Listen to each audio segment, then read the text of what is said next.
Shalom, everybody. Welcome to this week's Journey Through Torah. This week we're in Parsha Matot, Numbers chapters 30 to 32. Oftentimes this Parsha is read in conjunction with the one after it, finishing out the book. So they do go together, but for right now we're going to focus on Parsha Matot, which means tribes. Matot is a plural of mate, which means a tribe. Also, the word for tribe can also mean like a leader. Okay, so in this Parsha, we start off being addressed, Moshe is rather addressing the leaders among the tribes, and there's some things that are going on here. Big emphasis we have here is do what you say. If a person makes a vow, he has to follow through with it. Now, the interesting thing we find out is that nowhere in the Torah does it tell you you have to make a vow, but it does put regulations on if you do. So the importance here is keep your word. No matter what that looks into, keep your word. Yeshua in John 15:13 says, no one has a greater love than this, that a man lay down his life for his friends. Well, how is that relevant to the idea of vows? Because you keep your word. You build up one another. You look after one another. All right. If you make a commitment, you do it. You follow through on that. And you say the things that you mean. And because the things that you say, people will rely on you for that. If you say you're going to do something or you say you can't do something, people will take you at that word. So you have to make sure that the words that you're saying, they're true and you actually follow through on it. There are some things where you make a commitment. Let's say you want to help somebody move. You say, sure, I'll be there. I'll help you move. Moving day comes and you no-show. Now you just put your friend in a situation where now they have to get someone else at last minute, and it's just a horrible thing. So again, the idea is people need to trust you.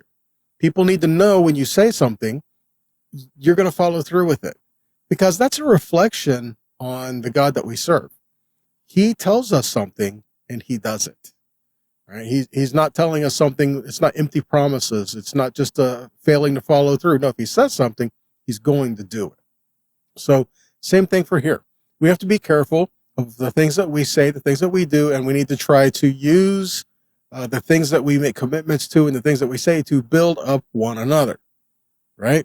To help make sure each other is working together and learning life together and just living our lives in a way that do glorify the Father. Yeshua addressed this, Matthew 5:33 to 37. He says, you have heard it said that those of old, you shall not swear falsely, but shall carry out your oaths to Adonai. This is true. Okay. And Yeshua is not saying that this is irrelevant. Okay. What he actually is doing, if you go through and you read Matthew chapter 5, he's saying, you've heard it said this, and then he actually holds us to a higher standard than what was written. Okay. So he's not doing away with what was written. He's actually showing the intent of the heart behind it. And so where he says, you shall not swear falsely, but carry out your oaths to Adonai, we see that. Couple examples in Exodus 20 verse 7, Leviticus 19:12, Numbers chapter 30 verses 3 through 15, Deuteronomy 5:11, and Deuteronomy 21 verses 21 and 23. So we start to see some of these things in there. So Yeshua says, so you've heard it said, don't swear falsely, but he says, but I tell you, don't swear at all. What he's saying here is you don't have to say you're going to make an oath to let somebody know you mean what you say. Just mean what you say. Just carry through on it. If someone says something, let them know that they can trust you without you having to make an oath or a grand gesture to make it believable. Right? It says, don't swear at all, not by heaven, for it is the throne of God, or by the earth, for it is the footstool of his feet, or by Jerusalem, as the city of the great king. Don't swear by your head, for you cannot make a single hair white or black. Yeshua is telling us what?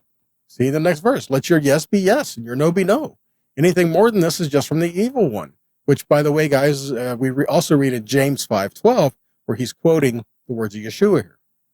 So we start off in the book of Numbers, chapter 30, verses 1 and 2. Moshe is speaking to the princes, or the leaders of the tribes of Israel, saying this is what Adonai has commanded.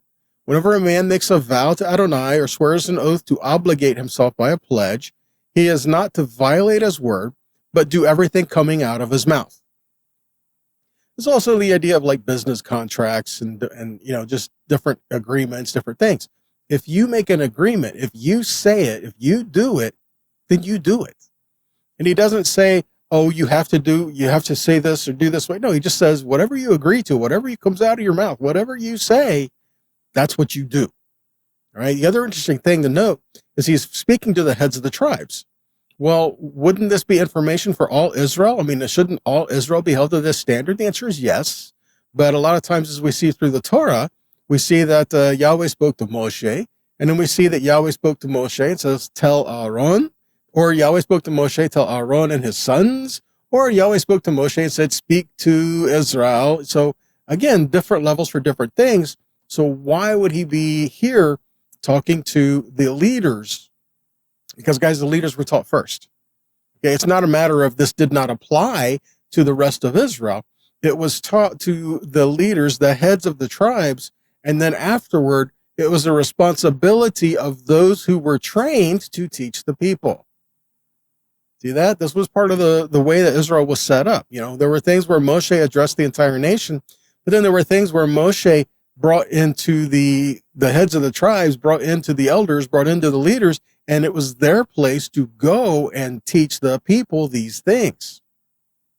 Malachi 2:4-7 says, then you will know that I have sent this command to you to be my covenant with Levi, says Adonai Tzavaot.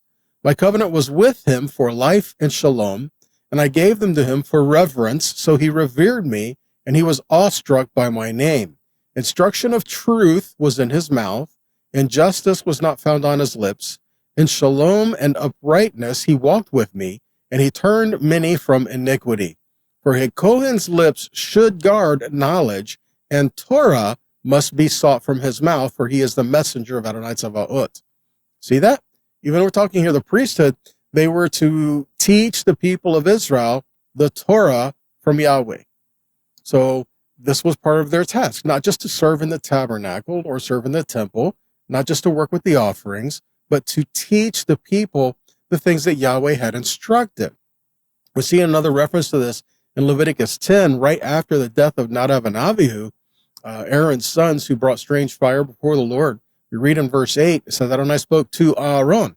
This is one of the few times you see here where Yahweh speaks directly to Aaron. Okay, and what does he say? Well, first off, verse 9, he says, do not drink wine or fermented drink, neither you nor your sons with you, when you go into the tent of meeting, so that you do not die. This is to be a statute forever throughout your generations. So what did this have to do with anything? This is why people speculate that Nadav and Abihu were probably drunk when they went in and did something that was outside of their responsibilities. They took on the responsibilities of someone else, of Aaron's responsibilities. They encroached on something that was not their place to do so. They did something that Yahweh said not to do. So again, the idea is when you go into the service, when you go into the temple, when you're working in these things, have a clear mind, right? So going on, you're to make a distinction between the holy and the common, and between the unclean and the clean, and you are to teach Bnei Israel all the statutes which Adonai had spoken to them through Moshe. So again, Aaron is to make distinctions between the holy and the common and unclean and clean, and teach them, not just to know for his own benefit, not just to know for his own knowledge, but to teach the people of Israel the differences between clean and holy and common, and how that involves their everyday life, and how that involves their acts of worship. All right? And so there was a structure that's given here. Again, we see pictures of, we're all part of the body, but we all have different parts. We all have different roles. We all have different functions. We even see that in Exodus 18, when Yitro was talking to Moshe, and all the people were coming to hear what Yahweh was saying in regards to the problems they were having with each other. They were having disputes and arguments, and they needed some resolution. And Yitro told Moshe, you're not going to go anywhere if this is the way it's going to be. Because, by the time these people come to you and they go back to the end of the line, they're just going to get back in line because there's another problem. Okay, so you need to establish leaders over tens, 50s, hundreds, and thousands. But before you do that, you need to teach the people what Yahweh is saying, and then discern from these people that you are teaching who should be leaders over tens, 50s, and hundreds, and thousands. And they should have these qualifications, and this is the type of person they should be. And again, just going in and just showing there was structure that's given there, not just so that I'm not saying so Moshe could be on a power trip. No, so that Moshe could teach these people could teach the other people. And so now we can move together instead of one person trying to do it all. Okay, so the idea is learning to work together and being taught what Yahweh is saying so we can all move according to his kingdom, and we can all be part of the body. We can all function in our own roles so that the body's not tripping over each other, falling over everything that we encounter. All right, we're learning to work together here. Exodus 34:30. So when Aaron and all Bnei Israel saw Moses, the skin of his face shone and raised, so they were afraid to come near. Remember, Moshe went up on the mountain. When he came down, he was shining. Moshe called out to them, and look at this. You ever notice this in verse 31? Aaron and all the rulers of the congregation returned to him. Moses spoke to them. Afterward, all Bnei Israel came near, and he gave them all the mitzvot that Adonai had spoken to him in Mount Sinai.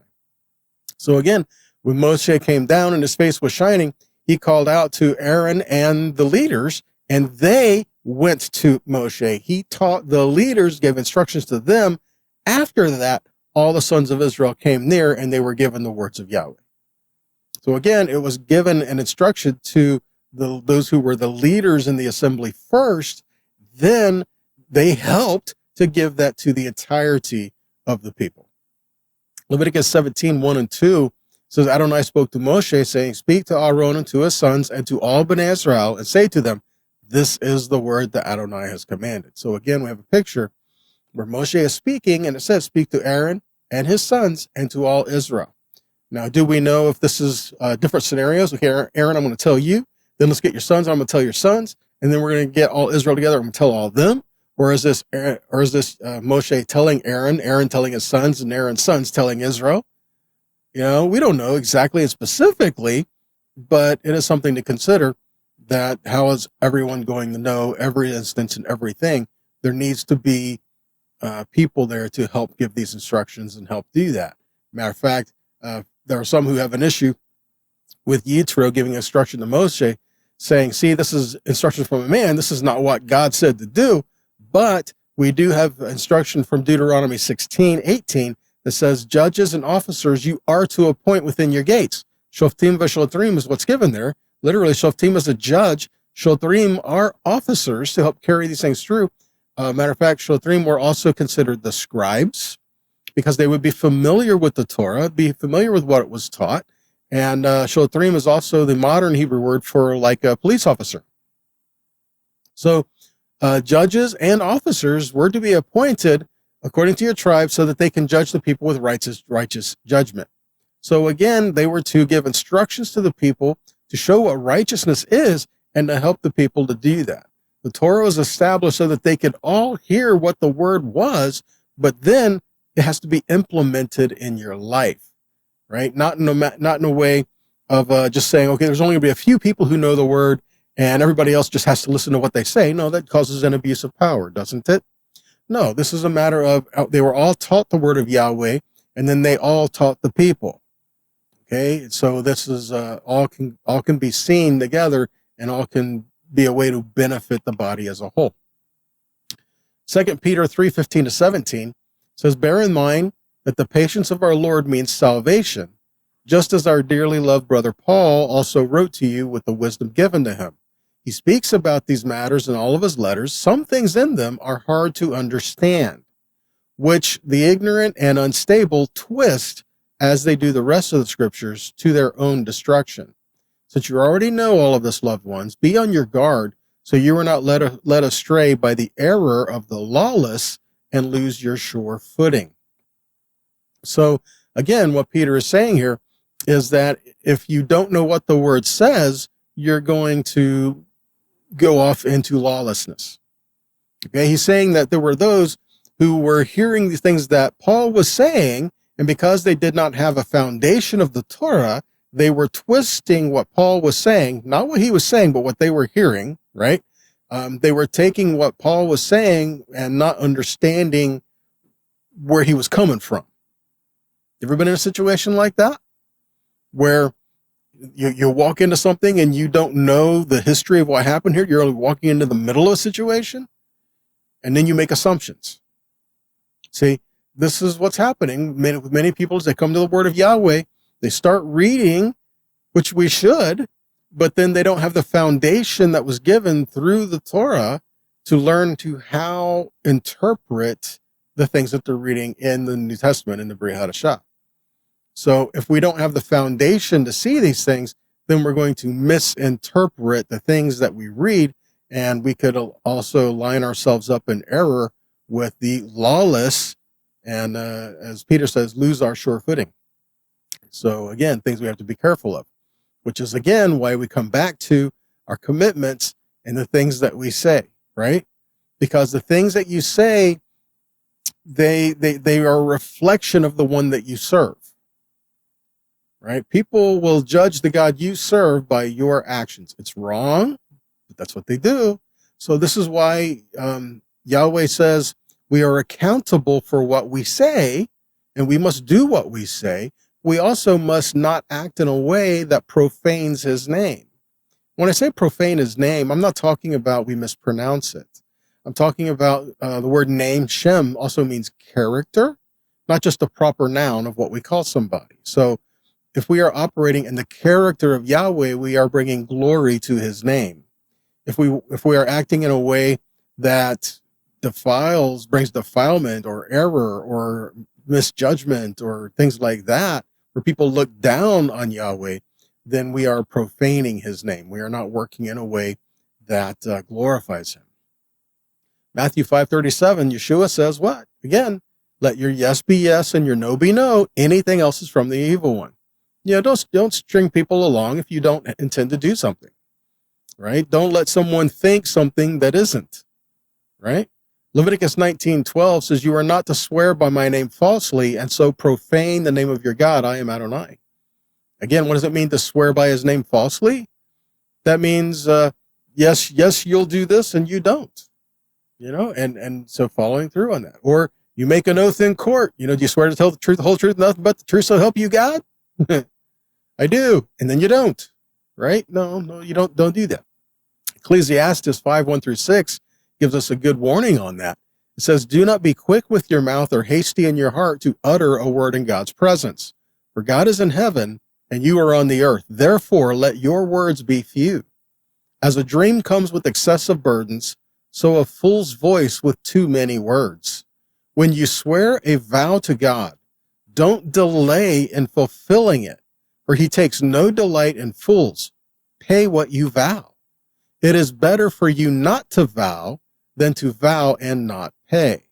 Don't let your mouth lead your flesh to sin, and don't say before the messenger, it was a mistake. Why should God be angry at your voice and destroy the work of your hands? Many dreams and many words are meaningless. Therefore, fear God. He's just saying, you don't have to make a vow, but if you do, follow through. You don't have to make the commitment. You don't have to say or do the things, but if you do, you follow through. Better to just do what you're supposed to, right?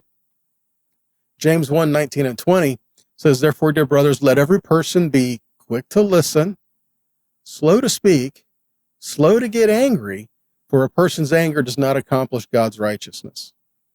Again, have you ever committed yourself to something before you knew the facts? And then after you knew the facts, decided you didn't want to do it? And then you get angry when you have to go do it? Just thoughts, right? Just putting out there. James 5:12 says, above all, my friends, do not use an oath when you make a promise. Do not swear by heaven or by the earth or anything else. Say yes when you mean yes, no when you mean no. Then you will not come under God's judgments. That sound familiar? Yeah, that's what Yeshua said, right? So keep in mind, all these things we just covered here. Israel was just instructed that whatever they promise, they do it. Whatever they say, they do it. Now we get into the situation where there's a battle with Midian, and Gad and Reuben go to Moshe after this, and they say, hey, Moshe, we have a lot of cattle. You know this, right? We have a lot of cattle. And the land that we're in right now, I mean, we haven't crossed over into the land we're supposed to go to, right? But the land we're in right now, looks pretty good for cattle. Why don't we just stay here? Wow. See, so what's going on here? Now, Moshe accuses them of doing the same thing their fathers did. What do? They dishearten the people. So Moshe is accusing them, why are you not willing to go into the land, into the promise Yahweh is saying for you? They're like, no, that's not what we're doing. Right? They're not saying that they're not going to go into the land. They're saying that they want this land. Okay, so what's really happening here? What's going on? So now they commit themselves to the fight. They commit themselves to the battle, but then say, when that's done and everyone has their portion, we want to come back to this land. So let's take a look at that. Numbers 32, 16 and 19. So then they came there and said, we will build sheepfolds for our livestock and cities for our little ones. Notice what's going on here. Notice the order here. They said, we're going to build sheepfolds for our livestock, cities for our little ones. Then we will go out into the battle with you. Verse 17, we will take up arms ready to go before the people of Israel until we have brought them into their place, and our little ones shall live in the cities because of the inhabitants of the land. And we will not return to our homes until each of the people of Israel has gained his inheritance. For we will not inherit with them on the other side of the Jordan and beyond, because our inheritance has come to us on this side of the Jordan to the east. So Moshe attempts to change their perspective here. Okay, they mention multiple times the people of Israel. We'll do this for the people of Israel. And it's because the people of Israel, right? Moshe 6 times refers them back to Yahweh as their focus, not just their brothers. In other words, you're not doing your brothers a favor by what you're asking. Okay? You're not doing your brothers a favor. You are doing as Yahweh ordered. You are doing as Yahweh commanded you to do. You're not doing a favor for anybody. You're doing what you're supposed to do. Okay? So again, the focus that they were given here, like, oh, we'll go before our brothers and we'll do this for our brothers. No. Moshe is saying you're doing this for Yahweh. This is what Yahweh has said. You're being obedient. Okay? You're not doing anybody any favors here. Then he does something else that's different here. So chapter 32, verse 20. So Moshe said to them, if you will do this, if you will take up arms to go before Yahweh for the war, and every armed man of you will pass over the Jordan before Yahweh until he has driven out his enemies from before him, and the land is subdued before Yahweh, then after that you shall return and be free of obligation to Yahweh and to Israel, and this land will be a possession before Yahweh. But if you will not do so, behold, you have sinned against Yahweh, and be sure your sin will find you out. Then verse 24, build cities for your little ones and the folds for your sheep, and do what you have promised. So notice the order has changed. Now the order is now their families, their livestock, and keep your word. Right? Whereas before they were just like, oh, we'll do this for our families, and we'll build places for our livestock. We'll do this for our families, and then we'll go out to battle. Right? No, Moshe is telling them, do this for your families, for your livestock, and you better keep your word. Okay, so again, he's kind of changing the order a little bit, changing their focus on where it was. Numbers 32:29.